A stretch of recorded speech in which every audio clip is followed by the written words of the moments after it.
Well, good evening, everyone. Thanks for making it out on the stormy night and for joining us.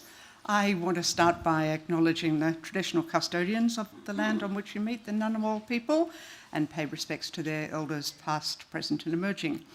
For those who don't know me, I'm Joanna Hewitt, member of the Lowy Board. I'll have the pleasure shortly of introducing the Foreign Minister, the Honourable Penny Aung, who's made time to be with us in what I know is always a grinding schedule. She's going to launch, the Canberra launch, it is, of Sean Turnell's new book, Best Laid Plans, The Inside Story of Reform in Aung San Suu Kyi's Myanmar. Sean, who's a senior fellow at the Institute, will then deliver his own remarks about the book, and after that he'll join Sam Roggeveen, who's the Institute's Program Director for International Security. They're going to have a conversation about the themes of the book, and then there'll be an opportunity to respond to audience questions. First, though, briefly about the book. If you haven't read it, you'll soon have the opportunity to do so. Your signed copies are on the seats, and if you want more, they're available in your local bookshop or on penguin.com.au. Some of you might have read Sean's excellent earlier book. It's called An Unlikely Prisoner, and it was about his 650 days of horrific detention in Myanmar after the February 2021 coup. His new book is a really gripping insider account of the efforts by an energised group of economic reformers, young mostly, in the NLD government from 2016 through to the coup in 2021. I confess that I'm probably Sean's sort of archetypical dream reader because I'm an economist by training with years working on international and domestic reforms in trade and agriculture and the environment. That said, any reader, I think, would find this new book a gripping read and would be carried along with its pacey account of the energy and determination involved on the part of this group of reformers, getting around and weaving a way through the bureaucratic constraints imposed on the Aung San Suu Kyi government's efforts to unleash the economic potential of a country that had been quashed by decades of authoritarian rule. He'll take you through the logic of the reforms, the banking system, telecoms, microfinance and more. Sadly and poignantly, just as these reforms were on the path to a breakthrough with some changes about to be enacted, came the brutal crackdown in 2021, blocked it all and reversed most of what had been achieved. Sean will acknowledge he can't really claim to be an entirely impartial observer because of his closeness to the process and what was being done as it all unfolded, but his very closeness to the inside of the decision-making and involvement with it gives us a fantastic insider account, a bird's eye on these reforms that were being attempted and why and how they were blocked and so on. There'll be much more to talk about, I'm sure, afterwards when we have time for a conversation. But it's now my great pleasure to welcome the Foreign Minister, Penny Aung, known to many of you, I'm sure, lawyer by training, industrial officer, legal practitioner as work history. It's going to be brief, Minister. I won't run through all the appointments, but we all know about climate change and water and finance and deregulation. Minister for Foreign Affairs, most importantly for tonight's purpose, since May 2022, and leader of government business in the Senate. In this demanding role, the Foreign Minister, in tense and contested times, the Minister's demonstrated, I believe, a thoughtful, measured, innovative and principled approach to pursuing Australian interests. She's worked in a focused and determined way on steadying and building Australia's standing and opportunities in the Asia Pacific particularly, and notably in the Pacific Island countries, ASEAN, and with China. Turning to tonight's author, Sean Turnell, he and we can be grateful that on assuming her role, Penny Wong gave the highest priority in relations with Myanmar to securing Sean's release from detention. With clarity, plain speaking, and engaging all the tools available to her to tackle an entrenched case of arbitrary detention, there was a success, and Sean was returned home, albeit nearly 2 years from the date of incarceration. So thank you, Minister, for that, and thank you again for joining us this evening. We're delighted you're able to do so. Thank you.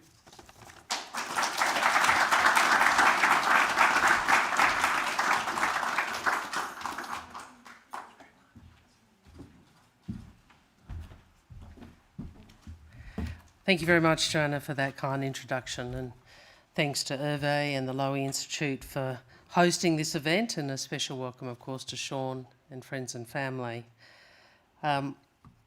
So even with my highest hopes, when I became the Foreign Minister, I don't think I could have imagined a little more than 2 years later I'd be here with Sean launching his book. I'm very pleased I am.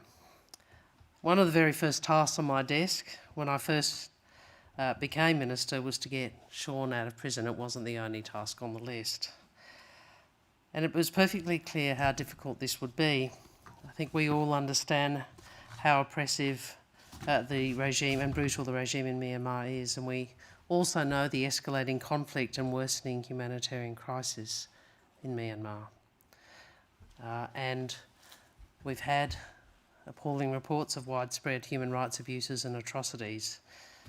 The recent UNHCR report on the situation in Myanmar, over 5,000 civilians killed. Half of the population living below the poverty line, primarily due to military violence since the 2021 coup. As Joanna said, Sean had spent many years and a considerable amount of his professional energy working to improve the lives of the people in Myanmar. As an advisor to Aung San Suu Kyi at the invitation of the elected government of the day, to serve the people of Myanmar and to help them realise their hopes for their country.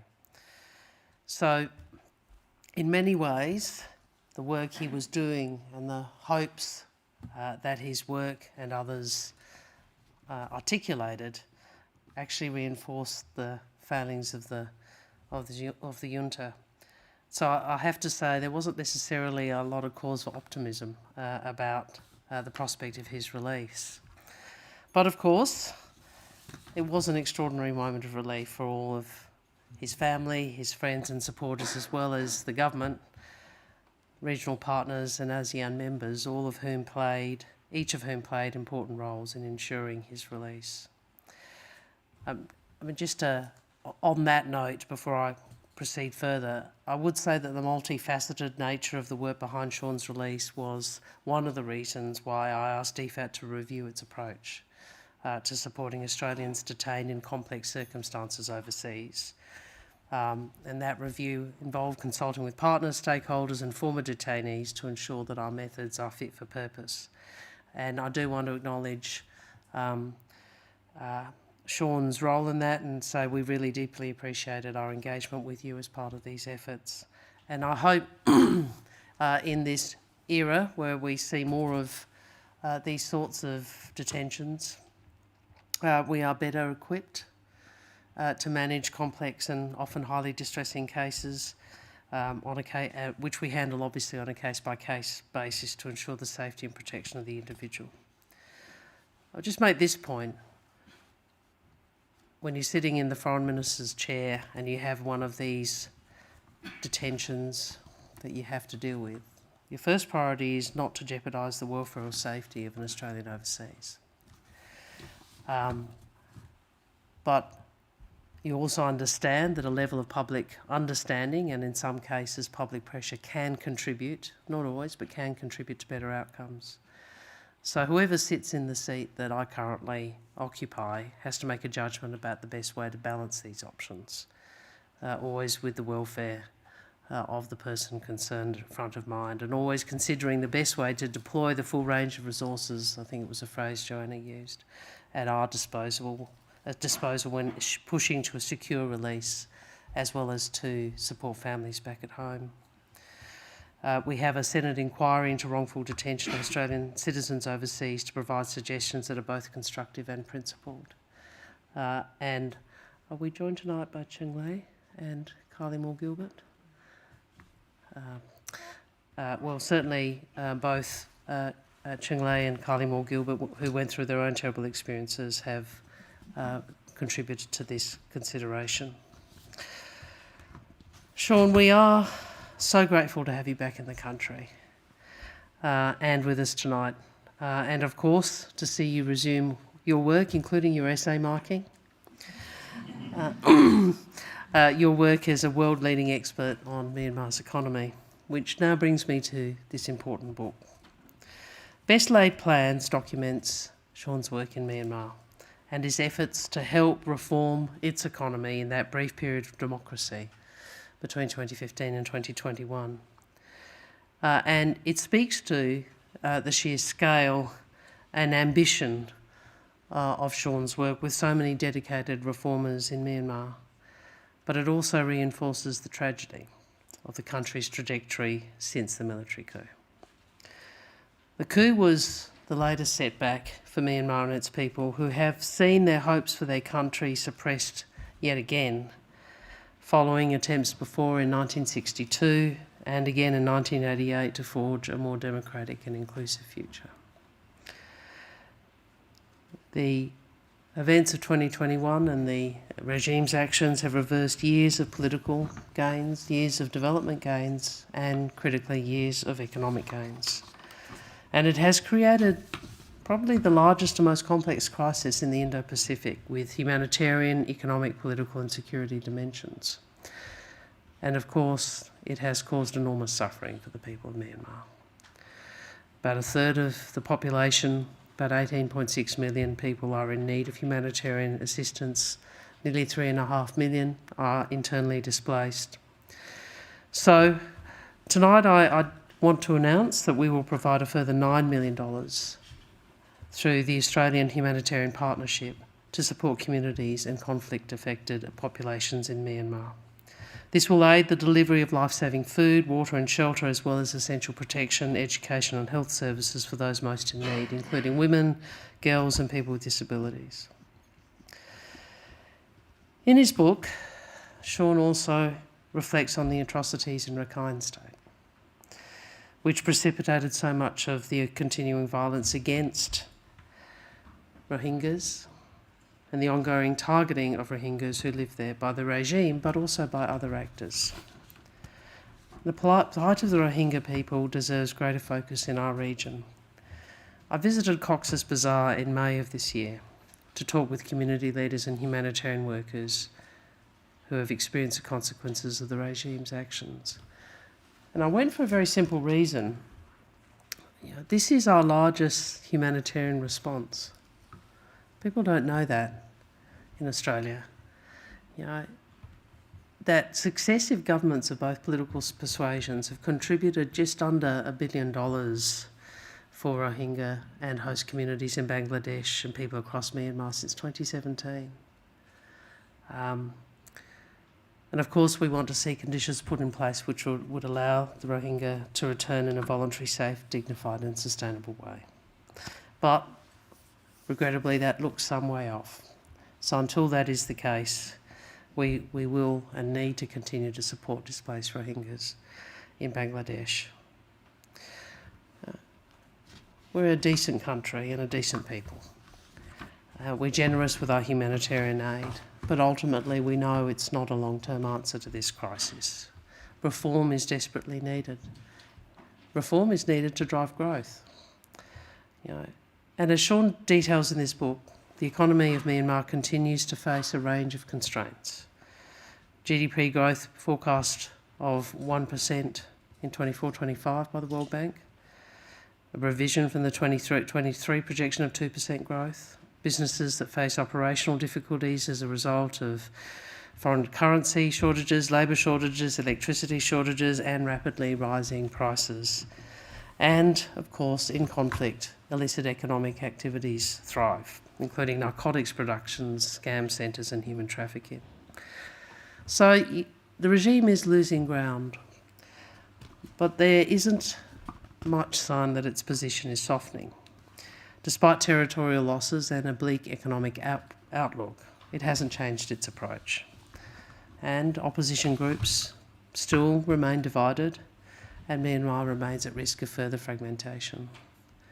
Now, obviously, we all want the regime to take a different path, to fill its commitment under the ASEAN's five-point consensus, and to engage meaningfully and positively with ASEAN representatives. We also want more safe access for humanitarian assistance across the country so that all those who are in need can receive support. We want an end to the violence, including the targeting of civilians. And you would know the regime's violent repression of its people is why we have applied sanctions on key members of the regime, as well as on commercial entities with direct links to the Myanmar military regime.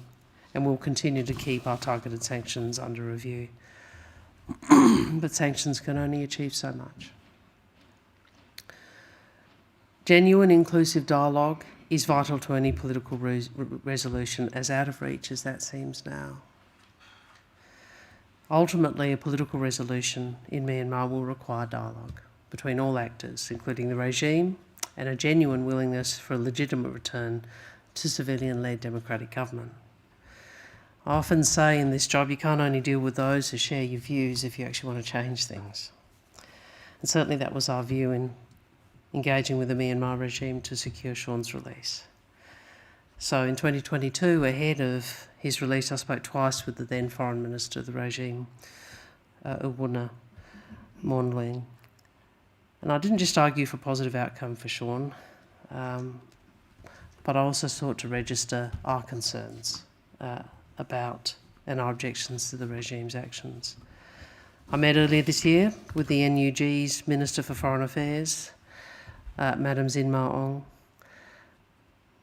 Peace ultimately requires dialogue, which is why we'll continue to engage with and listen to the many groups and voices working for democracy in Myanmar, including but not limited to the NUG. And it's why we will continue to support inclusive dialogues that lay the groundwork for future political transitions. It's why we're ready to work with ASEAN and other partners to find pathways that encourage dialogue between players.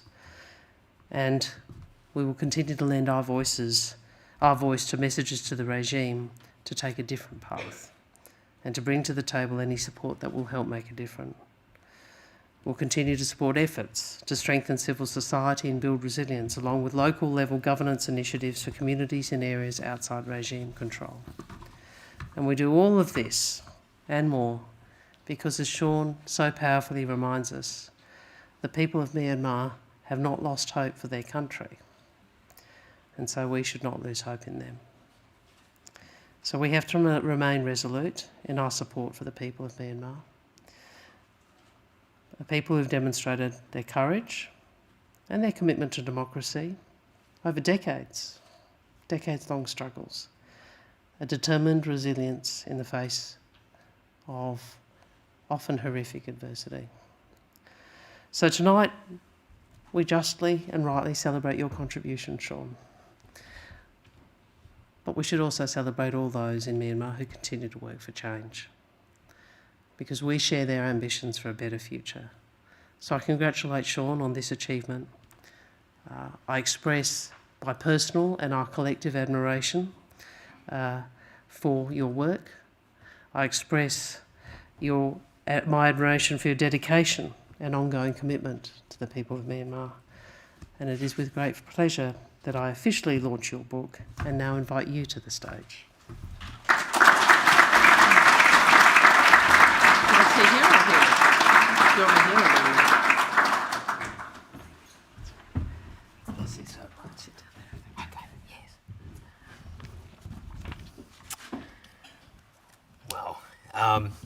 Thank you so much, Foreign Minister, for those very kind comments. Also for just taking time out of your schedule to release this book here tonight, because it seems that you might be busy. in various ways. So thank you so much for that. And yeah, I'm greatly honoured. I'm also, final thank you for the extra assistance that you've just announced tonight of $9 million. That will go, yeah. Will go a really big way in Myanmar. So, yeah, thank you so much for that. Of course, I have an extra element of thank you for the issue that we've spoken about, a little bit of the elephant in the room, I suppose, which is thank you for all of your assistance in getting me out of Myanmar. But of course, I know that that's widely shared. Now, apparently there is a degree of partisanship here in Canberra. I've never seen it myself, but certainly I can say that in my case, I don't think there was any partisanship at all, and that so many actors from all over this country got together to release me, and I knew about it. I knew about it in the prison. I knew about it when I came home in November 2022. But what I've found out since is just even more extraordinary. I don't think a day goes by where I don't find out something extra about the efforts that people took to get me out, particularly within Department of Foreign Affairs, and we've got some people here who were very much part of that. But yeah, it was a broad effort, a great episode, if I may, for Team Australia. So thank you to everyone in the room for all of your assistance on that front. Now, as the Foreign Minister mentioned, I've been doing a lot of essay marking lately. It's just part of my peace dividend, my freedom dividend, if you like, living the good life. For my sins, I've been marking lots of essays of uni students. And in the comments that I've written on the students' essays, one of the things that I tell them is that sometimes important to look for motivation of the author or whoever it is who's come up for a particular idea. Now, I was doing this about 2 days ago, and it led me to think whether there was a little bit of hypocrisy involved in this, because I thought, well, have I actually ever said what this book is about? So I just want to spend a few moments just telling you a little about the motivation for this particular book. So the first thing I can say about the motivation is that it's an effort to pay tribute to my brave Myanmar colleagues, the economic reformers who came so close to turning the country round. I think that's one of the things that has sort of disappeared in the historical account, just how close they got to really turn things around in Myanmar. Now, I celebrated the attributes of these people as people in the other book that, again, the Foreign Minister kindly mentioned, An Unlikely Prisoner, the help that they provided to me, their bravery and all that. But in a sense, in this book, it's about them intellectually, their intellectual contributions. Their boldness, their dash, their courage, their sheer hard work is really what I wanted to celebrate in this particular book. Many of them remain in prison, and even the ones that are not in prison have tended to try, as they need to keep their heads low. So in some ways it's become part of my sacred duty, I think, since coming back, to extol their virtues and to bear witness for the sort of things they did from 2016 to 2021. So that was one motivation. A second motivation was to celebrate the reforms themselves, which of course Australia greatly assisted. That story itself probably requires another book, actually, of all the efforts that Australia put in. But we were part of that story, and the reform story was an extraordinary one. It flies at odds, though, with the accepted wisdom, if you like. One of the unfortunate things about the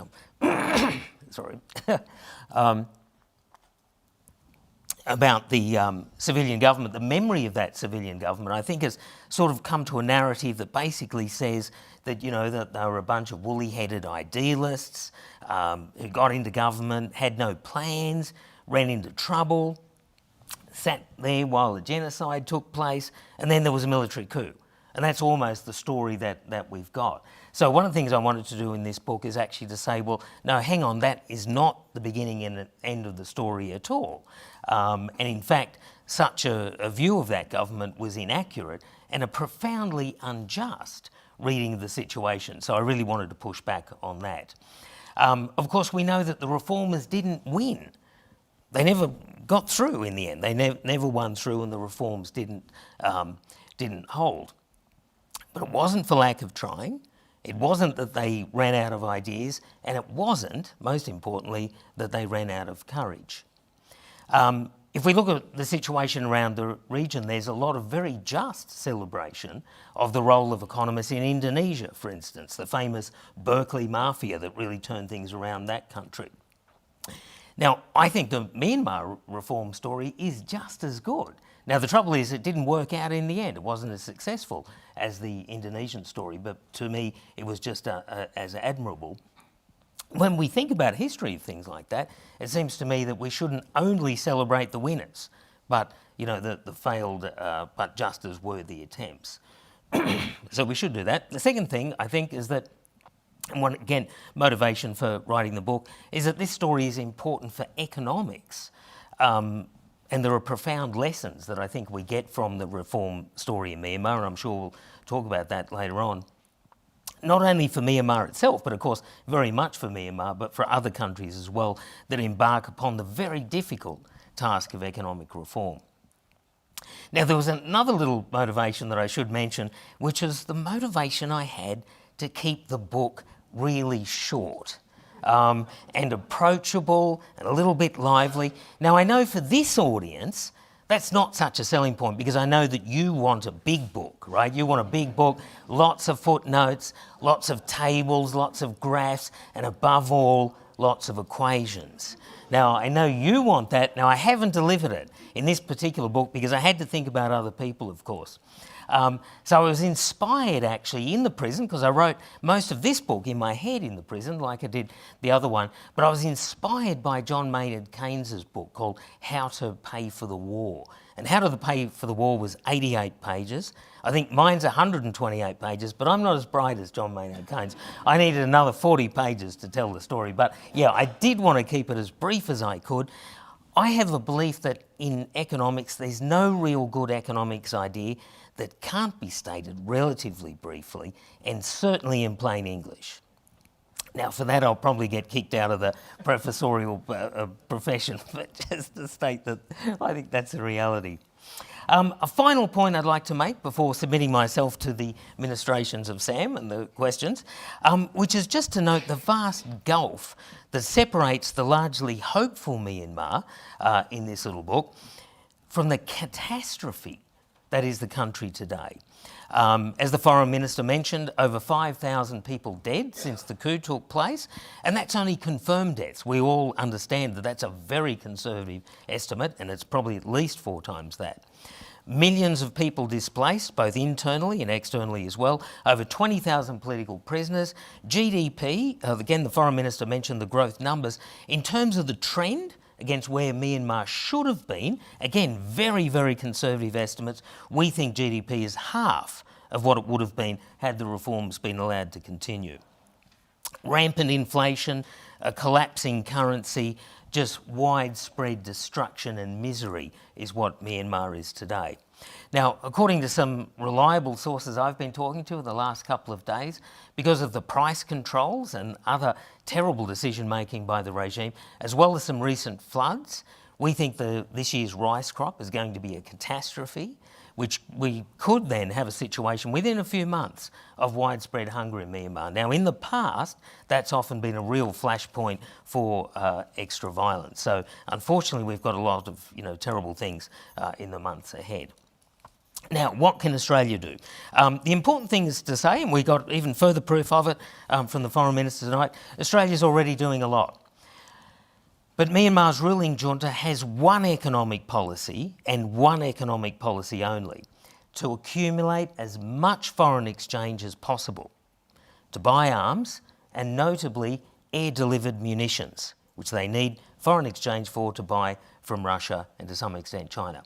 This constitutes the one advantage that the military have against the opposition that is raigned against them all over the country. The trouble is for the military, they're running out of foreign exchange. One of the jobs I have is to watch that foreign exchange number, and it's just getting lower and lower and lower, and that's telling us something about their future fighting capability. Now, how does Australia fit into this? I'm pleased to say that Australia is one of the countries, alongside the USA, but less expectedly perhaps countries like Singapore, that are seeking to stop the killing in Myanmar by draining that foreign exchange or trying to keep it away from the regime as much as we can. And we do that in Australia in the way that the Foreign Minister mentioned, by imposing sanctions on various individuals, but very importantly on some key state-owned banks that the junta uses to fund their wars. In the future, I think we can go further on that front by extending these sanctions to other bad actor banks in Myanmar. There's no shortage of bad actor banks, dare I say, all around the world, but certainly in Myanmar, some particularly bad banks.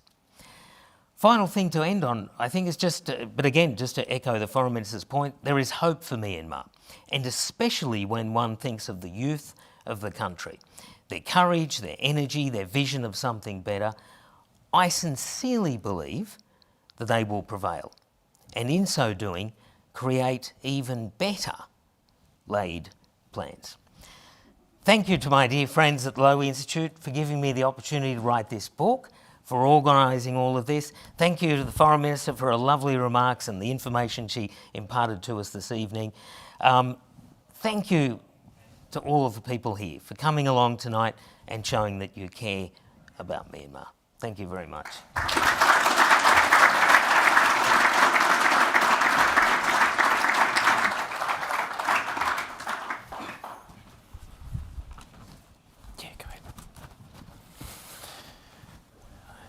Ladies and gentlemen, I'm Sam Roggeveen, Director of the International Security Program at the Lowy Institute. More importantly, for the purposes of this evening, I'm also editor of our flagship Lowy Institute Papers series, which means I had the privilege of working on this book with Sean. One of the easiest jobs I've ever had as editor. Sean writes like a dream. He does have a certain weakness for putting stuff in brackets, which I had to check. But other than that, he writes beautifully. And he's that rare combination. He's deeply learned, but he wears his learning very lightly. In this book, it is candid, it is astute, it is sometimes even funny, but it is always deeply humane. Congratulations, Sean, on a wonderful book, Sam. And one of the best of its kind that I've been involved with. Well done. Now, Sean, this is a book about policy, and in fact, when we conceived this book, we described it as a policy memoir. But given your own extraordinary role in the story, and especially the story of your imprisonment, I felt that on behalf of the audience here, I have to start by asking after you. So we're now 2 years since you were imprisoned, roughly. How are you? I'm pretty good. Yeah, I have too much exam marking to do, but apart from that, Sam, I'm pretty good. Yeah. Yeah. I read a media report that you do sometimes get flashbacks. I do, yeah. It's not a day-to-day thing, but particularly at night. And the usual things, right, we all have about 3 a.m. and you start worrying about, the bills and all the rest of it. But there's an extra layer. Probably people have heard me say this before, but I have a persistent dream that I get, but it's a very Myanmar sort of dream, which is that I'm in the prison and I get some release document with all the stamps on it and all that, and I leave my cell and go to the gate of insane prison, and it really is called that, and go give the document to the person, to the prison guard, who looks through it and it's all looking okay, and then he spots something. There's a stamp missing on page 2, and there's the wrong signature on page 4, and back to the cells. And usually it involves all the other prisoners being released and me going back to the cell. So I keep on having that dream. But apart from that, I think I'm pretty good. That's great, Sean. Thanks. Okay, so let's get into the argument of the book. The little time that you and I have, I wanted to open it up for questions very soon. I won't take up too much time myself. I'd like to ask one big sort of ideas question and then one detailed question about life on the ground. The big ideas question I have relates to something from the introduction, and I'll quote here briefly. Myanmar's economic reforms were ideologically centrist within the broad frame of liberal democratic capitalism.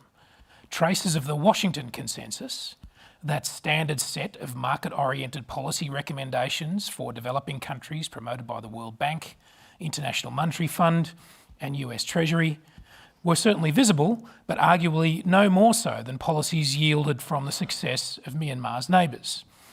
Now, I've got a couple of questions I want to ask you about that. First of all, that phrase, the Washington Consensus, always creates friction, particularly on the left of politics, that this is a sort of neo-colonialist enterprise, that the Washington Consensus creates inequality, it erodes the rights of workers, it reduces the authority of the state in favour of oligarchs.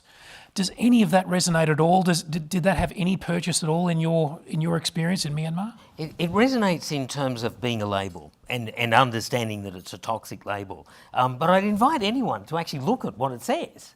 And there's really not much to object to at all, and certainly nothing, I don't think, for Labor, say, to be afraid of, or the environmental movement to be afraid of, etc.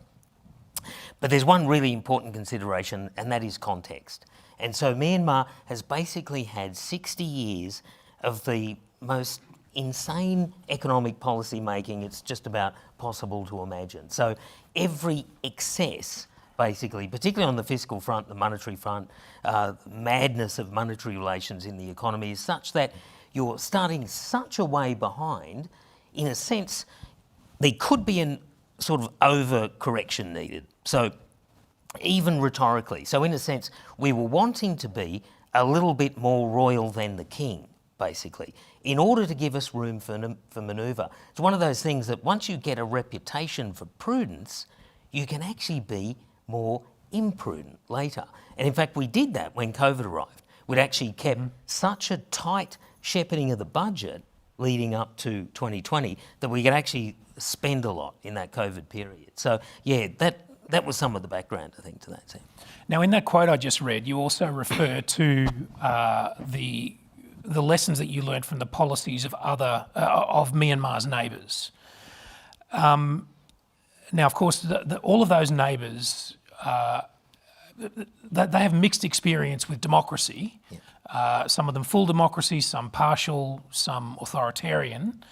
The implicit argument, I think, in the book, the subtext in the book, is that economic reform and democratisation had to go hand in hand in Myanmar. But a Singaporean or a Chinese reading this book might say, well, why does it have to? Why do you think those two things went hand in hand in that case? And why couldn't reforms have the kind of reforms that actually began before your period? Yeah. Why couldn't that have simply continued? Yeah, so again, I think context is critical here. So, you know, if one looked at a spectrum from free to least free, Myanmar is right at the bottom. You know, its only peer group is basically North Korea, peer country. So really what we're talking about is moving in towards the direction of freedom, so that the direction all needed to be that one way, if you like. And things like the freedoms that are extended in Singapore, or even China for that matter, and that level of sort of rational economic thinking and rational thinking more broadly, actually, beyond simply economics, that was something we needed to aspire to. So it's not like we were sort of in a similar position to those countries and therefore enjoying what freedoms they had. We were at a much lower base. We also took the lesson of those countries very seriously and had a look at the growth narrative of China and countries like that, you know, are less than democracies. And we asked ourselves the question, what is driving growth in these countries? Is it the state sector? Is that what's driving growth? Or is it the private sector that have been given a modicum of freedoms?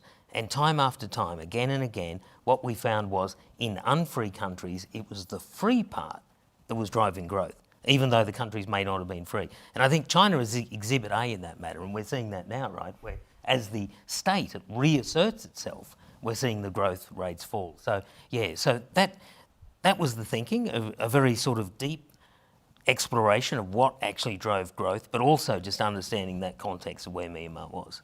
So I said I wanted to go from the theoretical to the practical.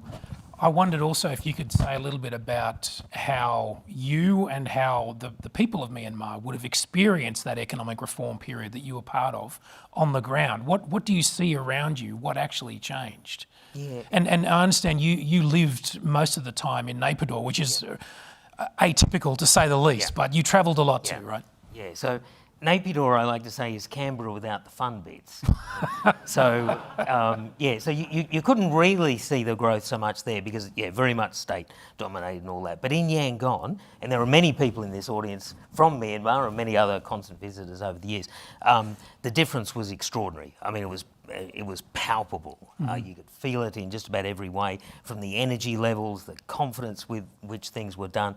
Real practical ways, things like telecommunications. When I first started going to Myanmar, to buy a SIM card was about $10,000, if I recall. It was many thousands of dollars, way out of the reach of the average Burmese person. By 2020, Myanmar, like every other country, was giving SIM cards away. I mean, it was so incredibly cheap. And there were so many multipliers that extended from that. So that was one example. But yeah, just many other examples in terms of local shops. Again, you know, to go back to this idea of context, Myanmar was a country where state control in the 60s went all the way down to the corner shop. This was the full Stalinist horror. And so what we have is a substantial movement from that. And the flip side of that, like any developing country, corruption is a huge problem in Myanmar. So how do ordinary Burmese people experience corruption in their day-to-day lives? Yeah, so day-to-day is the whole phenomenon of tea money. Not especially serious, just, you know, part of the sand in the wheels, if you like, of doing business in a country like Myanmar, and not too problematic, perhaps. I think the bigger problem with corruption in Myanmar was at the top. And it was these big crony enterprises that were attempting to sew the economy up, basically. So that was corruption of an altogether different order, with very serious political economy repercussions, because essentially the pushback against the reforms was not just the military, but it was actually this sort of crony cohort, sometimes military enterprises and so on. So I think, yeah, the corruption was much deeper.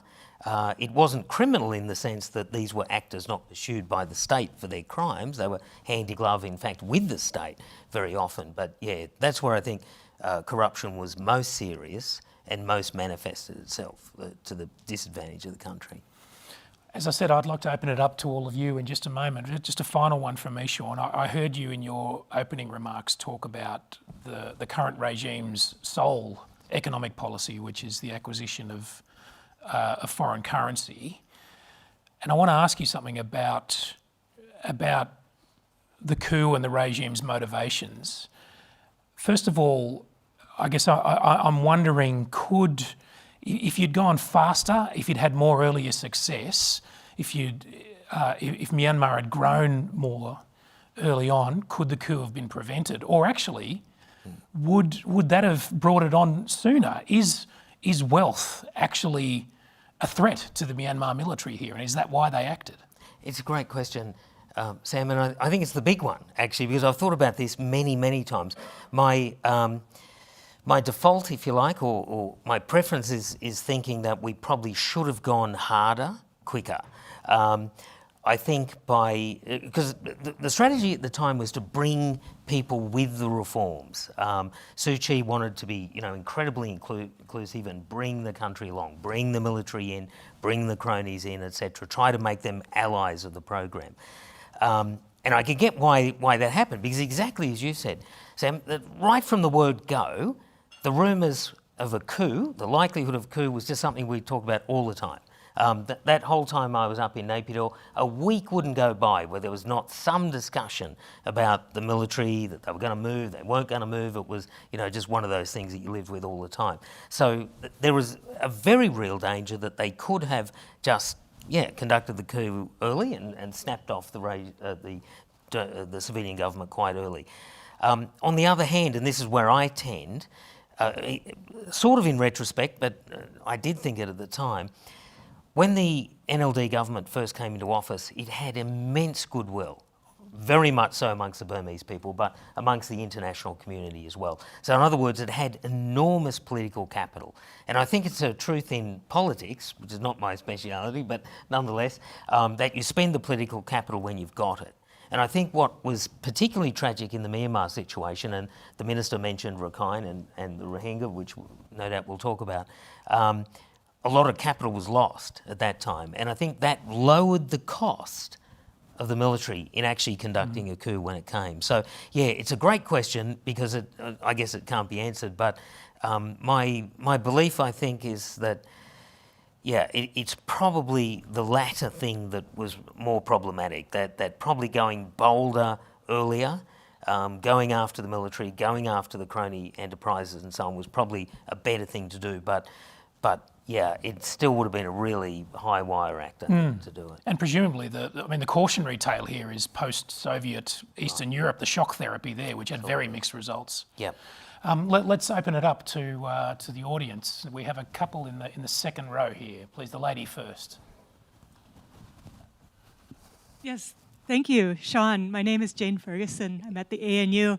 I have a question. Thank you so much. I'm sorry I'm a bad student. I haven't done the reading before coming to class, but I hope it's okay if I ask a rather naive question in relation to one particular economic sector of the Myanmar economy, because I've been reading about the increased airstrikes and as well as the expansion of Myanmar Lejiao, Myanmar International Airways route expansion. So I want to know your assessment of the sanctions on kerosene jet fuel.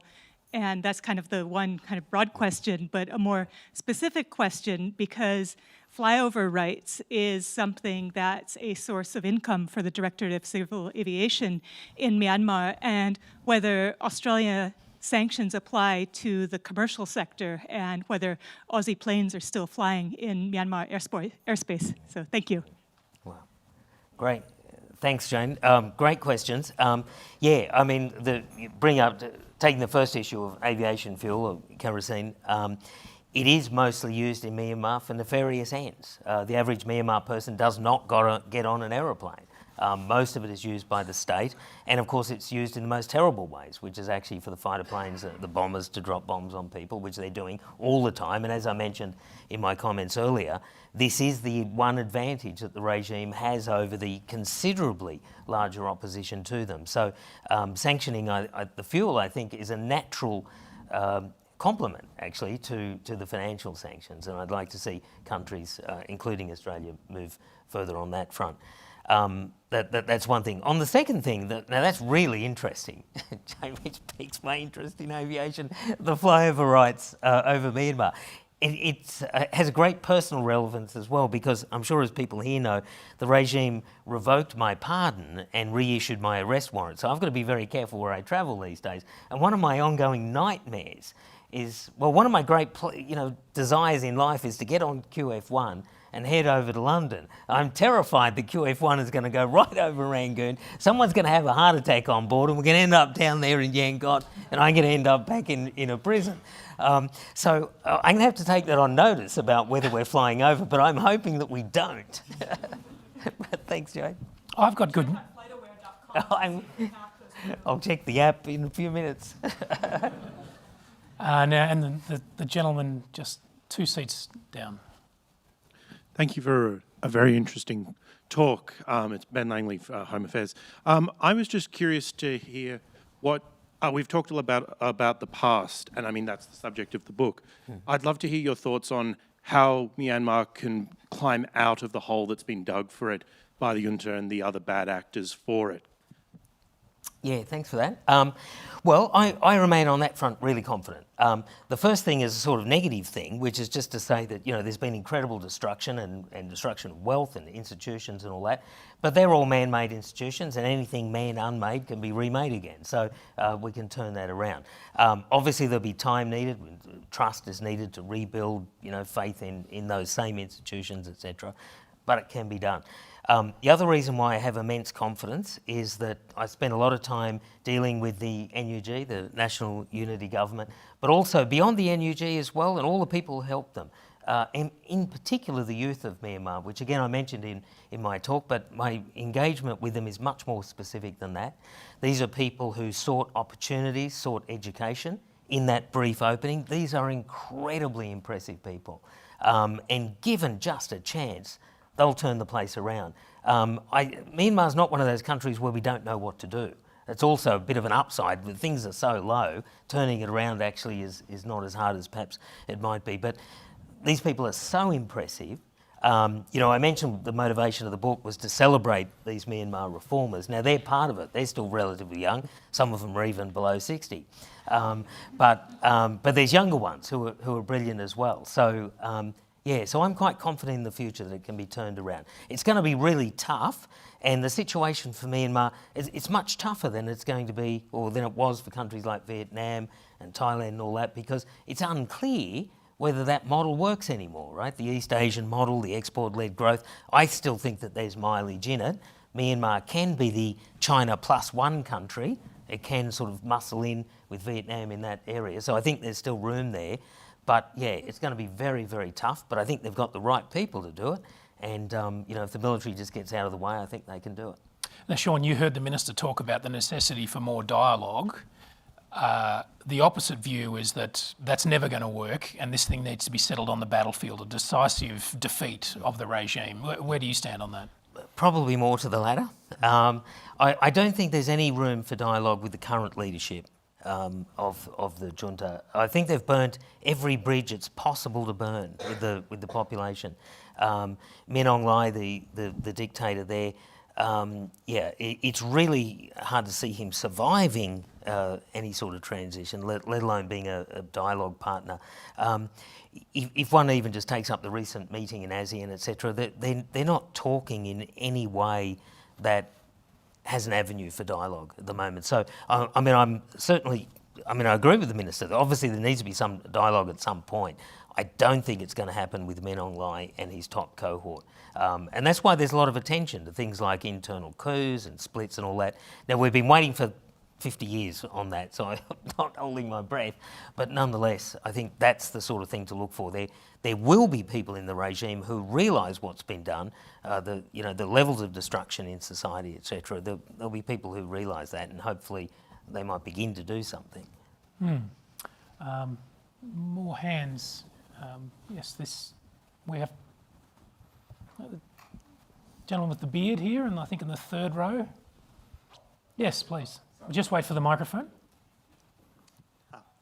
Thank you very much. I'm Cameron. I'm a grad in the Department of Employment and Workplace Relations.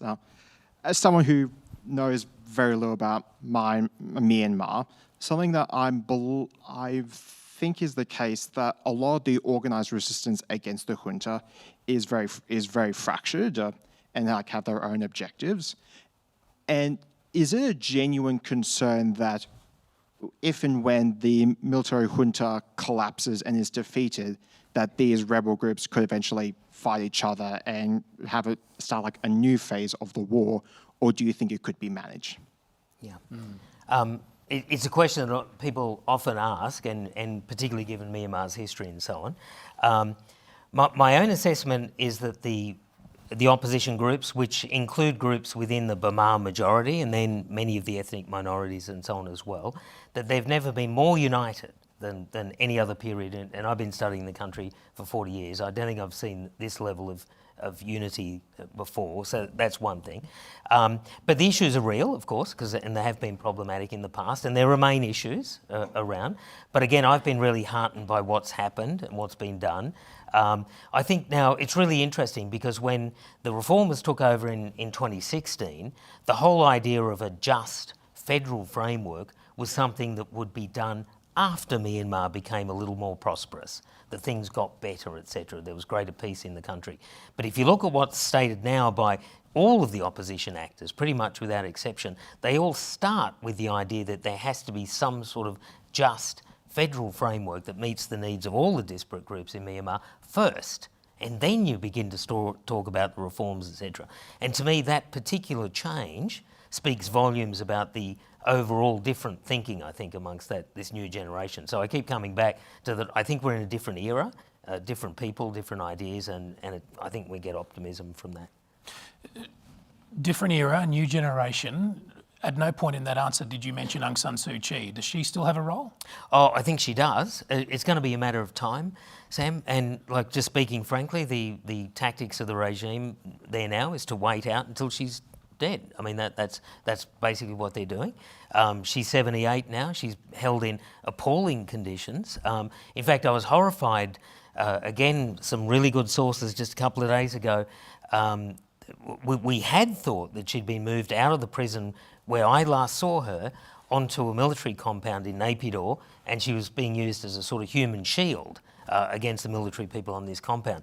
But according to the latest information I got, just a couple of days ago, I think she actually still is in the prison. The structure that they built for her was awful. There's no place for anyone, let alone, you know, a 78-year-old head of government, a Nobel Peace Prize winner, etc., etc. Somebody with health issues and so on. So, that's their game.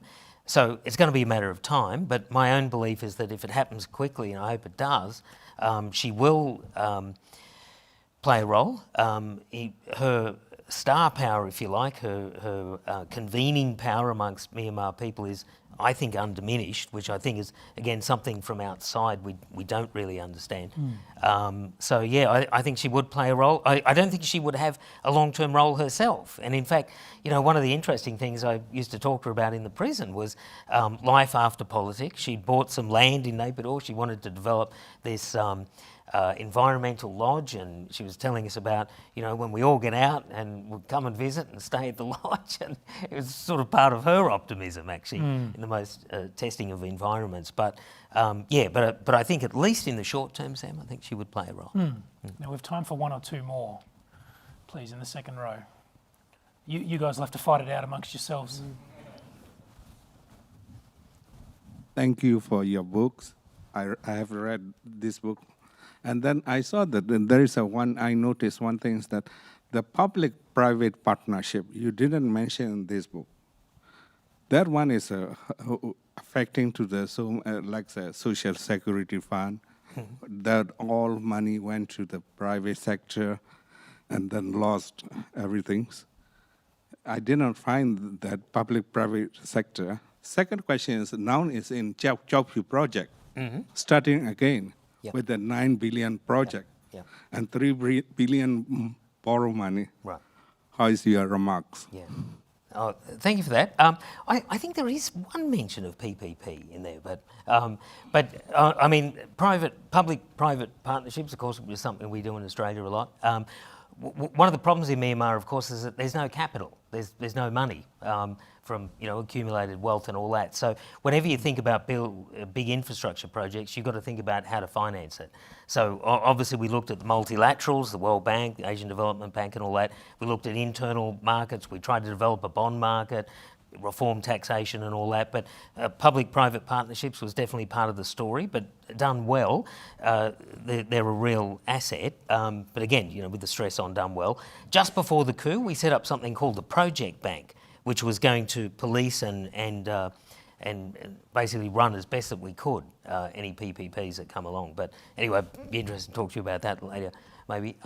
You bring up an excellent point, though, on the other issue of Chowphu. So just for everyone here who don't know, but probably you do, Chowphu was this massive infrastructure project on the Bay of Bengal, a big port, analogous to the Hambantota port, the more famous one in Sri Lanka, where China lent Sri Lanka billions of dollars to develop this port. It never made any economic sense at all. The way that contracts were written was such that if there was default, which was highly likely, the port would then be surrendered as collateral to the lender, which of course is China, and that's exactly what's happened. So Hambantota has now fallen to China under a 99-year lease. Now, the Chowphu story was basically the same, except worse. Because the economic case was even more problematic than the Hambantota story. A previous military government had agreed to it. $10.8 billion, commercial interest rates. China was going to supply plant and equipment and labour, but not money. And yet the repayment of this loan was money. $10.8 billion was going to have to be paid by Myanmar, guaranteed by the state, in US dollars. But there was not a single dollar that came across into Myanmar because of the project. It was debt diplomacy, to use that expression, at its very worst, in my view. One of the great successes of the civilian government was it was renegotiated. Suu Kyi, the finance minister, deputy finance ministers, went to China and said, we can't accept this. This is a terrible project. We need to renegotiate it. And they did. They turned this $10.8 billion disaster into a $1 billion scheme that involved no sovereign guarantees whatsoever. And in fact, the Chinese state-owned firms that were going to build the project were going to have to finance it themselves. So it was a massive success, not celebrated enough by the civilian government. One of the problems, I think, of civilian government throughout, Sam, is that they didn't learn that other lesson about politics. It's not about doing good. You've got to get it across. You've got to appear to be doing good, and that was a real problem. Now, the other so anyway, great story, but of course the other tragedy now, the military's taken over. Now they have no friends, except for Russia and sometimes China, and now the deal's back, and it looks like the debt is all back, and the lack of options, etc., all back. I think, on the other hand, just to muddy the waters a little bit, I'm not sure this is going to be good for China, because if we look at where Jiaopu is and the pipelines and the rail route, etc., that needs to access the port, it's in areas that are not under the control of the junta. So the extent to which actually China would really want to be involved in this, I think, remains to be seen. So, yeah, but a really interesting example, I think, of highlighting the ups and downs of the whole situation. Ladies and gentlemen, that takes us to the end of the proceedings this evening. Sean's an economist, and he's taken the typical economist's route of choosing efficiency. So he's already signed all your books. You don't have to stand in line to get your book signed, but I'm sure he'll be willing to have a chat with you afterwards. Can you please thank Sean Turnell? Thank you.